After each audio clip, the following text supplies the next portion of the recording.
2 years ago, I learned that success without an audience is still success, but an audience without understanding is just noise.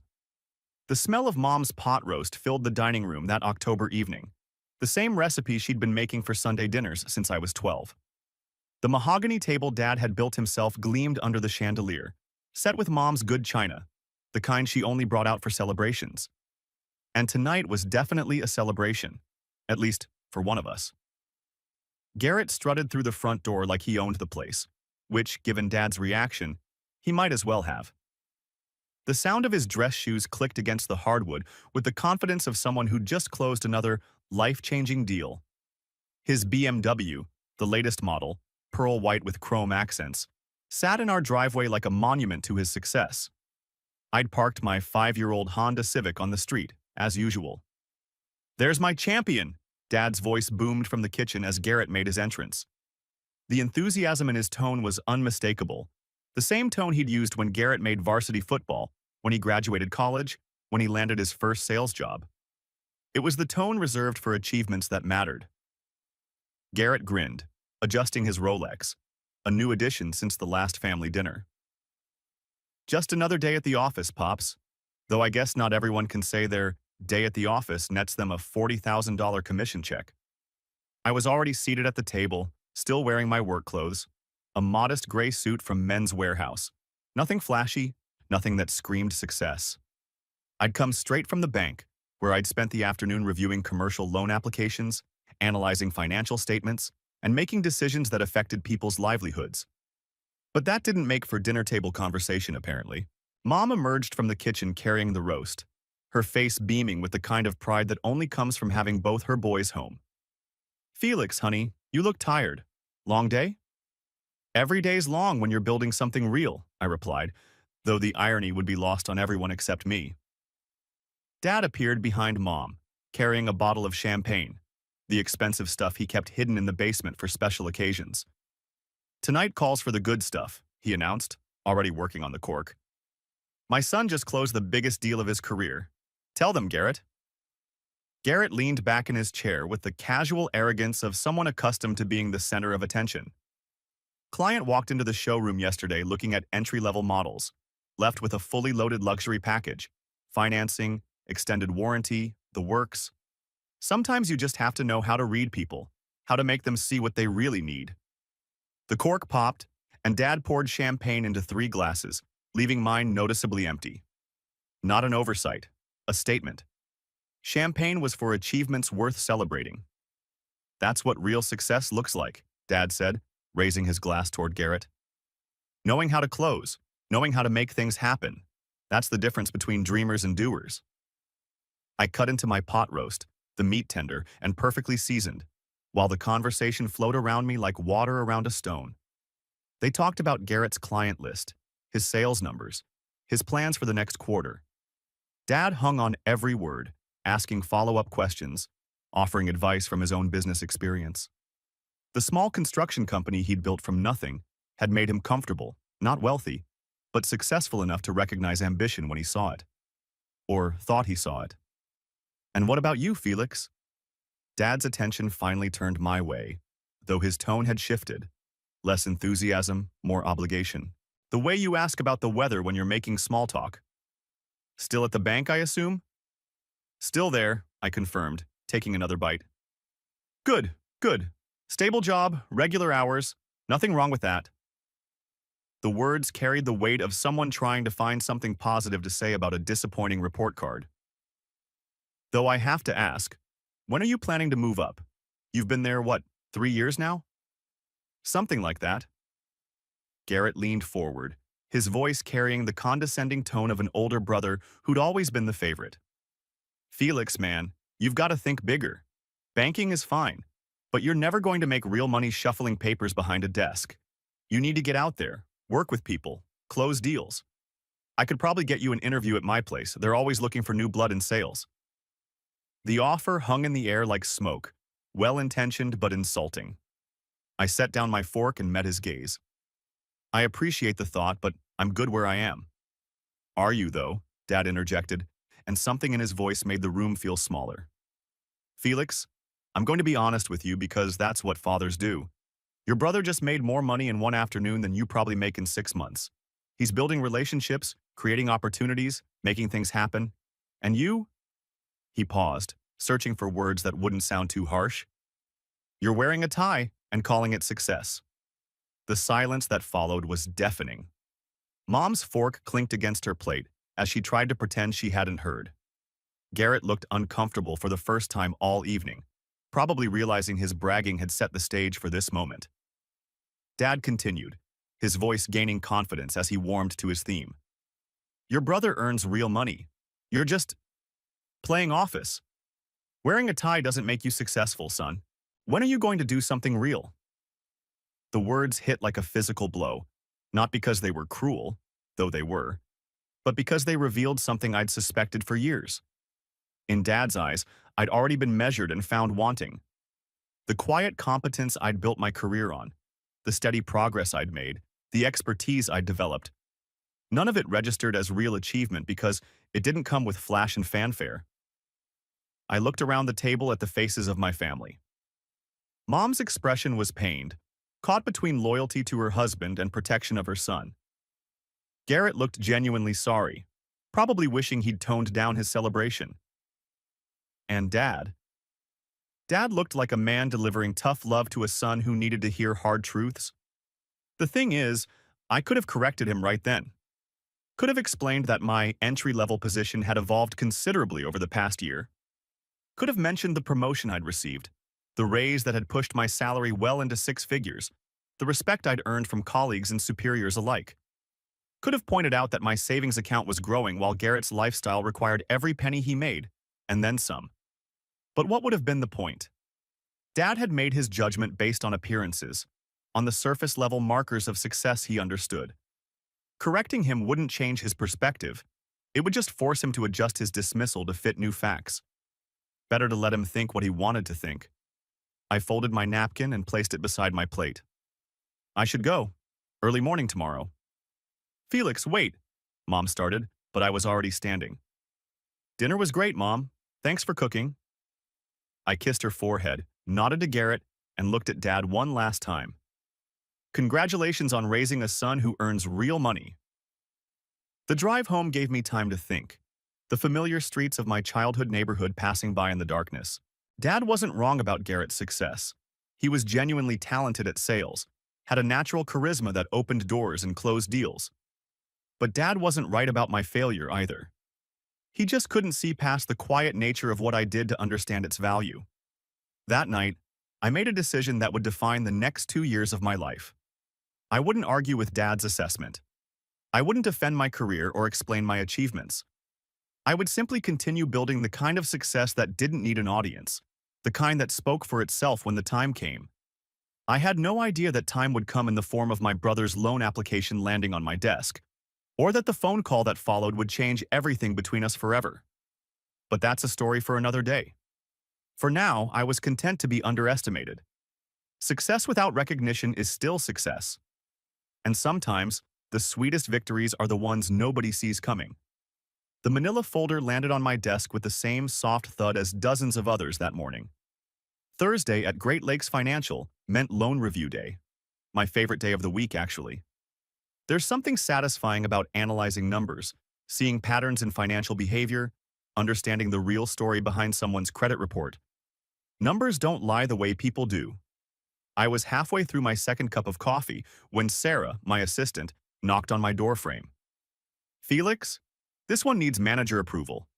She held up a thick application packet. 200,000 personal loan. Credit's borderline. Debt to income is concerning. Thanks, just said it with the others. I didn't look up from the commercial real estate loan I was reviewing. A restaurant expansion in Naperville. Solid business plan, reasonable projections, owners with skin in the game. Easy approval. Sarah placed the file on my desk and paused. Actually, this one's a little unusual. The applicant has the same last name as you, Novak. My pen stopped moving across the page. In 2 years at Great Lakes Financial, I'd never seen another Novak cross my desk. It's not exactly Smith or Johnson, but it's not rare enough to guarantee relation either. Still, something made my stomach tighten. I reached for the file. Thanks, Sarah. I'll take a look. The moment I opened it, I saw the name typed in neat official font, Garrett Michael Novak.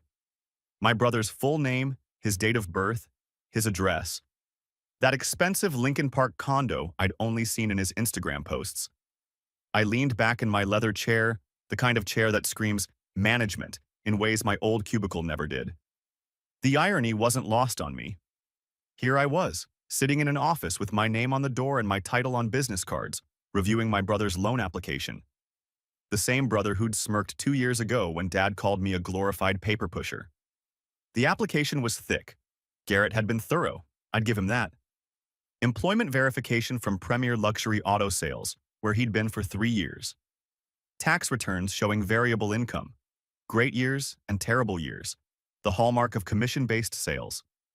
Bank statements from Chase, credit reports from all 3 bureaus, asset declarations. I started with the credit report. Score 640. Not terrible, but not good. 2 years ago, Garrett's credit had been in the mid-700s. I remembered him bragging about it at some family gathering. 70 points is a significant drop, the kind that tells a story of missed payments and maxed out cards. The bank statements painted a clearer picture. Garrett's checking account looked like a roller coaster. Massive deposits followed by immediate withdrawals. A $15,000 commission check would hit on the 1st of the month, and by the 10th, the account would be overdrawn. The pattern repeated month after month. Money in, money out, never any accumulation. His savings account held 347. I pulled out my calculator and started working through his debt-to-income ratio. Credit cards. 4 different accounts, all carrying balances. Total credit card debt, $78,432. Car payment on the BMW, on $247 monthly. Mortgage on the condo, $3,200 monthly. Insurance, utilities, minimum payments, it all added up to a monthly obligation of $7,800. His average monthly income, based on the last 2 years, $9,200. That left him $1,400 for food, gas, entertainment, and any unexpected expenses. No wonder he was drowning. But the real red flag was in the employment verification. I called Premier Luxury Auto Sales directly. Standard procedure for any loan over $100K. The sales manager, a guy named Rick, was helpful enough. Garrett Novak? Yeah, he's one of our guys. Been here about 3 years. How's his performance been recently? Rick paused. Well, he had a great year in 2022. Last year was tougher. This year's been challenging. The luxury car market's been weird.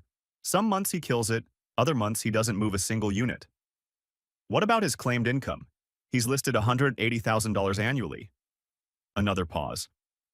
That might be optimistic. I mean, if he has a great year, sure. But realistically, he's probably looking at $120K this year, maybe less. I thanked Rick and hung up. Garrett had inflated his income by at least $60,000 on the application. Not technically fraud. Sales guys often project their best-case scenario, but definitely misleading. Then I noticed something else in the application that made my blood run cold. Under references and co-signers, Garrett had listed Thomas Novak, our father, as a co-signer and reference. Dad's signature was right there on the co-signer agreement, along with his business information and social security number. I stared at that signature for a long time. Dad's handwriting, his phone number, his business address. Garrett had somehow convinced our father to co-sign for a $200,000 loan without Dad understanding what that meant. Or maybe Dad did understand and just trusted Garrett blindly. Either way, it was a disaster waiting to happen. I picked up my phone and dialed Dad's business number, then stopped before hitting send. What would I say? Hey Dad, did you know you're on the hook for Garrett's financial mistakes? That conversation wouldn't go well for anyone. Instead, I did what I always do. I followed protocol. I ran Dad's credit report as the co-signer. It was solid, 780 score, minimal debt, steady income from his construction business. Dad could technically qualify as a co-signer, but that didn't make it a good idea. I spent the next hour going through every line item in Garrett's application. The more I dug, the worse it looked. Late mortgage payments, 3 in the last 6 months. Credit utilization at 96% across all cards.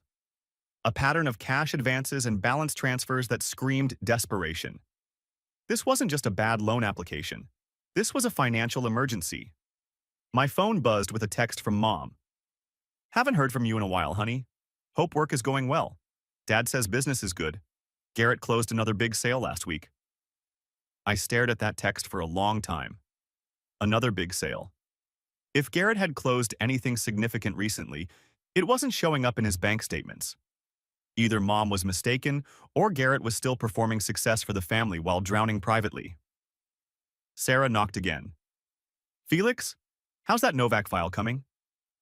I looked up at her, probably with a strange expression on my face. "It's complicated." "Denial?" "Yeah, clear denial. Debt to income is 78%. Credits dropped 70 points in 2 years. Employment verification doesn't match stated income." I paused. "But I need to handle this one carefully. Can you get me the standard denial letter template?" "Sure thing. Want me to draft it?" "No, I'll write this one myself." After Sarah left, I sat alone in my office, staring out the window at downtown Chicago. Somewhere out there, Garrett was probably showing luxury cars to wealthy clients, wearing his expensive suits and Swiss watch, projecting success. And somewhere else, Dad was probably telling his construction crew about his successful son, who closed another big deal. Neither of them knew that Garrett was 3 months away from losing everything. The ethical thing to do was deny the loan. It was a bad risk for the bank, and honestly, it would be bad for Garrett too. Adding $200,000 in debt to his current situation wouldn't solve anything. It would just delay the inevitable crash and make it worse when it came. But denying the loan meant my signature would be on the rejection letter. My name, my title, Felix Novak, Credit Risk Manager. The same Felix who was just playing office, according to Dad. The same Felix who wasn't earning real money like his successful older brother. I pulled out a fresh legal pad and started writing the denial letter by hand first, the way I always do with difficult decisions. The formal language felt strange when applied to family. "After careful review of your loan application dated March 15th, we regret to inform you that your request for a $200,000 personal loan cannot be approved at this time. The primary factors in this decision include debt-to-income ratio exceeding acceptable parameters, recent credit score decline, and insufficient verification of stated income. Professional, objective, completely by the book." I was still writing when my phone rang. The caller ID showed Dad Business. For a moment, I considered not answering, but that would be cowardly, and whatever else I am, I'm not a coward. "Hi, Dad. Felix, good to catch you. Listen, I wanted to ask you something about banking stuff. Garrett mentioned he might need to move some money around for a business opportunity. You know anything about personal loans? What kind of rates banks are offering these days?" My stomach dropped. Dad had no idea what he'd signed. "Dad, are you asking hypothetically or—" "Well, Garrett said he might need to borrow some money, expand his client base, maybe lease a better office space. You know, investment in his future. I told him I'd help however I could." I closed my eyes. "Dad, did Garrett ask you to sign anything recently?" "Sign what?" "Oh, you mean like a reference?" "Yeah, he said banks like to see family support for entrepreneurs." I was happy to put in a good word. "Why?" "What exactly did you sign?" "I don't know, some paperwork. Garrett handled it. Said it was just a character reference. Show the bank that family believes in him." "Felix, what's this about? You sound worried." I looked down at Garrett's application, at Dad's signature on the co-signer line. He truly had no idea what he'd agreed to. "Dad, I need you to be very careful about any financial documents you sign, even for family. Make sure you read everything, understand what you're agreeing to." "Of course I do. I'm not stupid, Felix. I've been running a business since before you were born." "I know, Dad. Be careful, okay?" After I hung up, I sat in my office for another 20 minutes, just thinking. Garrett had manipulated Dad into co-signing without Dad understanding the implications. That alone made me angry enough to deny the loan out of principle. But the numbers made the decision for me. This was a bad loan by every metric we used. If Garrett were a stranger, I'd deny it without a second thought. I typed up the formal denial letter, printed it on official letterhead, and signed it with my full title. Felix Novak, Credit Risk Manager, Great Lakes Financial. Then I did something that would change everything. I made sure the denial letter would be sent to both Garrett and Dad, as required by law for co-signed applications. Dad would get his own copy, with my signature clearly visible. I stared at the loan application on my desk for a full minute before opening it. Garrett Novak. My brother's name in black ink on official bank letterhead felt surreal, like seeing a ghost materialize in my sterile office. The application was thick. Too thick for a straightforward personal loan. I flipped through the pages, my trained eye catching details that made my stomach sink. Requested amount, $200,000. Purpose, business expansion and debt consolidation. The second part told me everything I needed to know. My assistant knocked and peered in. Felix? The Novak application. It's flagged for immediate review. The automated system kicked it back because of the debt-to-income ratio. I see it. Thanks, Michelle. I kept my voice steady, professional. She didn't need to know this was my brother bleeding financial red ink across my desk. I opened Garrett's credit report first. The numbers hit me like a physical blow. Credit score, 640. 2 years ago, when Dad was toasting his success, Garrett probably had a score in the mid-700s. Now he was barely above subprime territory. Late payments scattered across the report like bullet holes. Credit cards maxed at $78,000 total.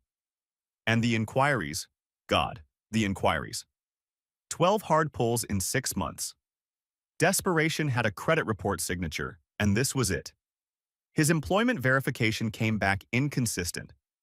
Garrett claimed $180,000 annual income, but his tax returns told a different story. Last year, $156,000.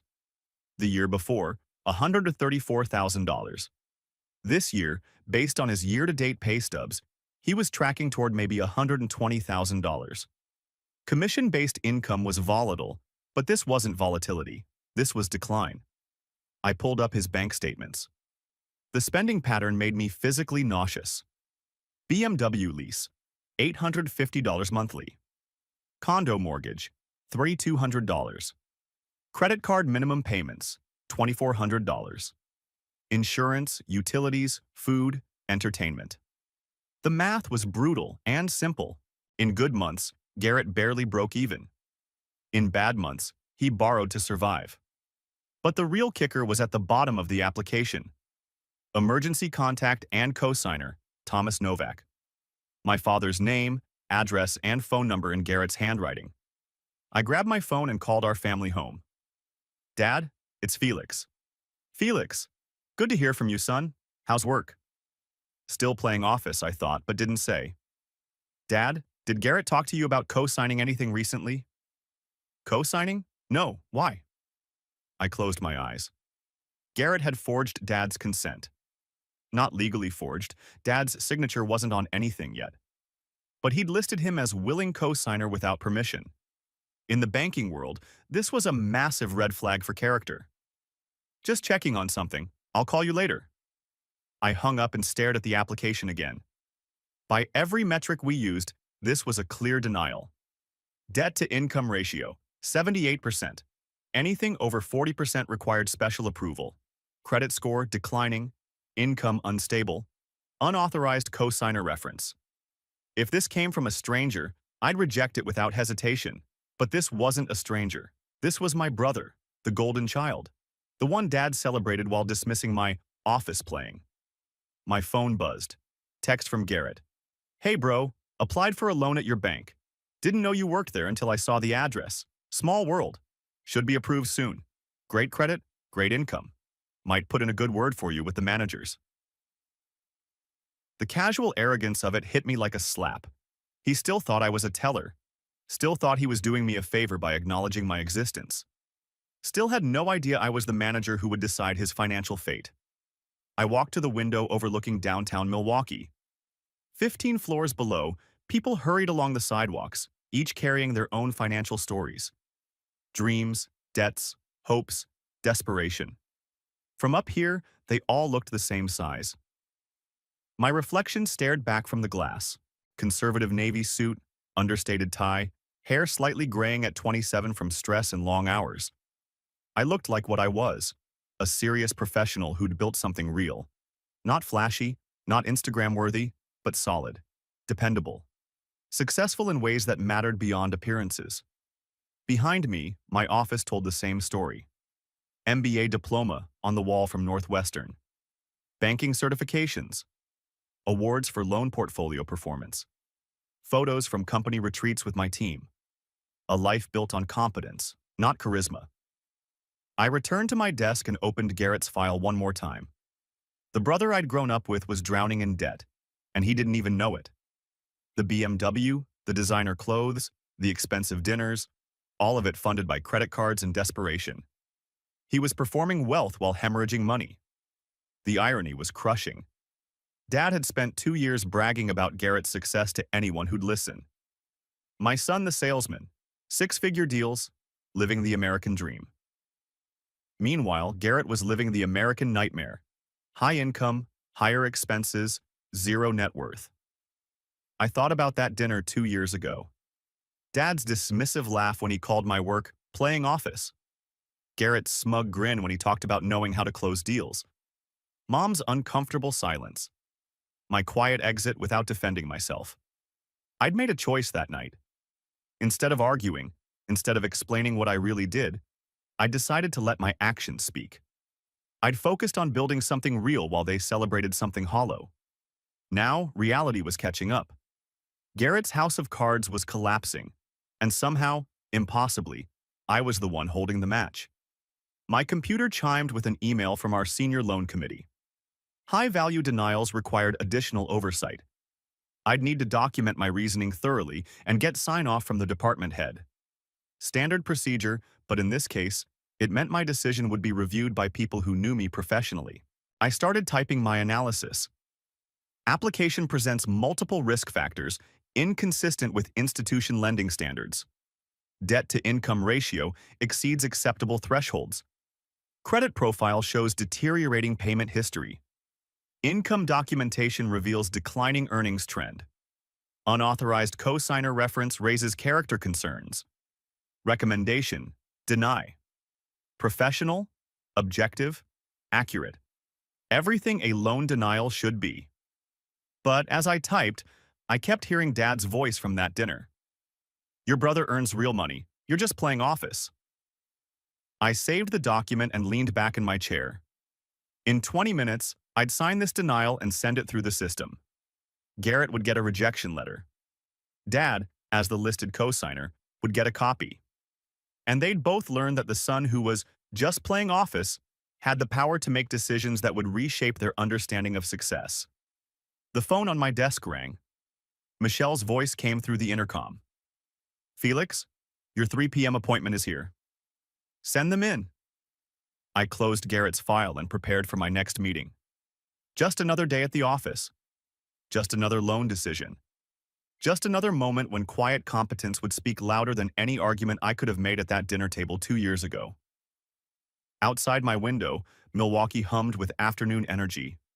Somewhere in the city, Garrett was probably celebrating a sale, posting about his success on social media, completely unaware that his financial world was about to crumble. And somewhere else, Dad was probably telling someone about his successful salesman's son and his other boy who just works at a bank. By tomorrow, everything would be different. 6 months had passed since that conversation in the coffee shop with Dad. 6 months of radio silence, awkward family gatherings where everyone tiptoed around the elephant in the room, and Garrett slowly, painfully rebuilding his life from the ground up. I'd watched from a distance as he sold the condo, traded the BMW for a used Toyota Camry, and moved into a modest apartment on the south side. The flashy Instagram posts had stopped. The designer clothes disappeared. For the first time in years, my brother looked tired, but also, strangely, more real. I was reviewing quarterly reports in my office when my assistant knocked on the door. Felix, there's a call for you on line 2. Says it's personal. Personal calls at work were rare for me. I kept my professional and family lives carefully separated, especially after everything that had happened. Did they give a name? Garrett Novak said he's your brother. My pen stopped moving across the page. Garrett hadn't called me once since the loan denial. Not once. Whatever this was about, it had to be significant. Put him through. The phone rang once before I heard his voice. Felix? Thanks for taking the call. I know you're probably busy with, important banking stuff. There was no sarcasm in his voice, which surprised me. The old Garrett would have made that comment drip with condescension. What's going on, Garrett? A long pause. I could hear traffic in the background, the distant hum of city life. I'm sitting in my car outside Dad's office. I need to tell you something. About what happened after that phone call. The one where Dad found out about your job. I leaned back in my chair. Through my office window, I could see the Chicago skyline, gray and imposing under the November clouds. I'm listening. He didn't talk to me for 3 weeks after that. 3 weeks, Felix? Not a word. Mom had to play messenger between us. And when he finally called me, you know what he said? He said, I raised 2 sons. One of them I understood, and one of them I completely missed. The words hung in the air between us.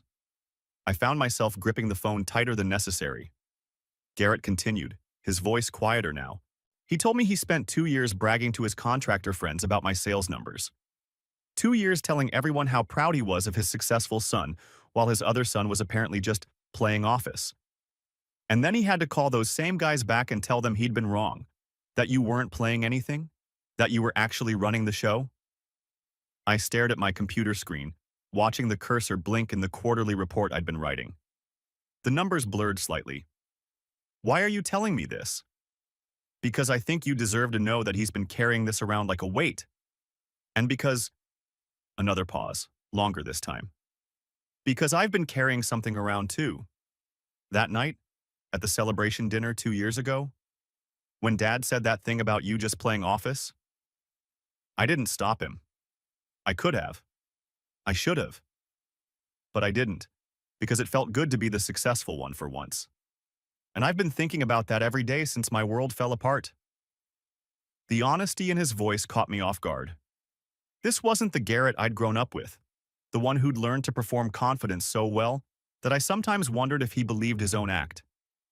Garrett, let me finish, please. His voice cracked slightly. I drove past your place last week. That townhouse you bought? It's nice, Felix. Really nice. Not flashy, not trying to impress anyone, just solid. Like everything else you do. And I realized I've never even asked you about your life. Your actual life. I don't know if you're dating anyone, I don't know what you do for fun, I don't know what your dreams are beyond work. I've been so busy trying to outshine you that I never actually tried to know you. I closed my eyes, feeling something I hadn't expected. Sadness. Not anger, not vindication. Just a deep, aching sadness for all the years we'd lost to competition and comparison. There's something else, Garrett continued. I'm getting married. That opened my eyes. What? Her name is Lisa. She's a teacher. Makes $43,000 a year and drives a Honda Fit with a dent in the passenger door. She's the most real person I've ever met, and she doesn't care about any of the stuff I used to think mattered. We've been together for 4 months, since right after I sold the condo. And Felix? She asked me about you last week. She said, tell me about your brother. The real stuff, not the family drama stuff. What's he actually like? And I realized I couldn't answer her. I found myself smiling, despite everything. A teacher named Lisa who drives a dented Honda Fit. She sounds perfect for you. She is, and she wants to meet you. Both of you, actually. You and Dad. She says families are complicated, but they're still families. She thinks we can figure this out if we actually try. Through my office window, I watched a construction crew working on the building across the street. They moved with practiced efficiency, each person knowing their role, trusting the others to do theirs. It reminded me of something Dad used to say about his own construction crews. Everyone's got a job to do. The foundation guy isn't better than the electrician. They're just different jobs, and you need them all. Felix, you still there? Yeah, I'm here, just thinking. I turned away from the window. Garrett, I need to ask you something, and I need you to be honest. Are you calling me because Lisa thinks you should? Or because you actually want to rebuild this? Another long pause. When he spoke again, his voice was steady. Both. Lisa made me realize I wanted to, but I didn't know how. And I was scared you'd tell me it was too late. Is it? Too late? The question sat between us like a challenge. I thought about all the family dinners where I'd been overlooked, all the achievements that went unnoticed, all the times I'd bitten my tongue when Dad praised Garrett's latest commission while dismissing my steady progress as playing office. I thought about the loan application, about the professional distance I'd maintained, about the choice I'd made to let my work speak for itself rather than defending my worth to people who'd already decided I had none. But I also thought about Garrett sitting in his used Toyota, calling me from outside Dad's office, admitting to mistakes I'd never expected him to acknowledge. I thought about him finding someone who loved him for who he was, rather than what he appeared to be. I thought about the fact that he was asking, genuinely asking, whether we could try again. No, I said finally. It's not too late, but it can't go back to the way it was. I'm not going to spend the next 20 years trying to prove myself to you or Dad or anyone else. I know who I am and what I've built.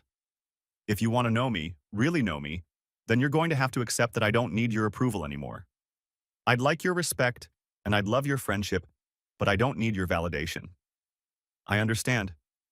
And Felix? For what it's worth, you've had my respect for months now. I just didn't know how to say it.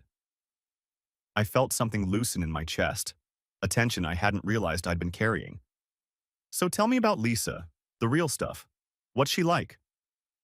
For the next 20 minutes, Garrett told me about the woman who'd helped him see the difference between success and happiness, between performing and being. He told me about their plans for a small wedding, about her students who sent her handmade cards, about how she'd laughed when he tried to impress her with his sales stories and said, "That's nice, but what do you actually care about?" When he finished, I found myself genuinely happy for him. She sounds like exactly what you needed. She is. And Felix? She wants to have dinner with you next week. Both of us do. No family drama, no history, just getting to know each other. Would you be up for that? I looked at my calendar, already mentally rearranging meetings. Yeah, I'd like that. After we hung up, I sat in my office for a long time, watching the construction crew across the street pack up their tools as the day ended. My phone buzzed with a text from an unknown number. "Hi, Felix. This is Lisa, Garrett's fiancée. He gave me your number. Hope that's okay. Looking forward to meeting you next week. P.S. He's been practicing how to ask you to be his best man. Fair warning." I stared at the message, feeling something I hadn't experienced in years when it came to my family. Hope. Not the desperate hope of someone still seeking approval, but the quiet hope of someone ready to build something new on a foundation of mutual respect rather than old resentments. The construction crew had finished their work across the street. Tomorrow, they'd return and continue building, one steady day at a time. It seemed like a pretty good metaphor for what Garrett and I were about to attempt. My phone rang again. This time, it was Dad.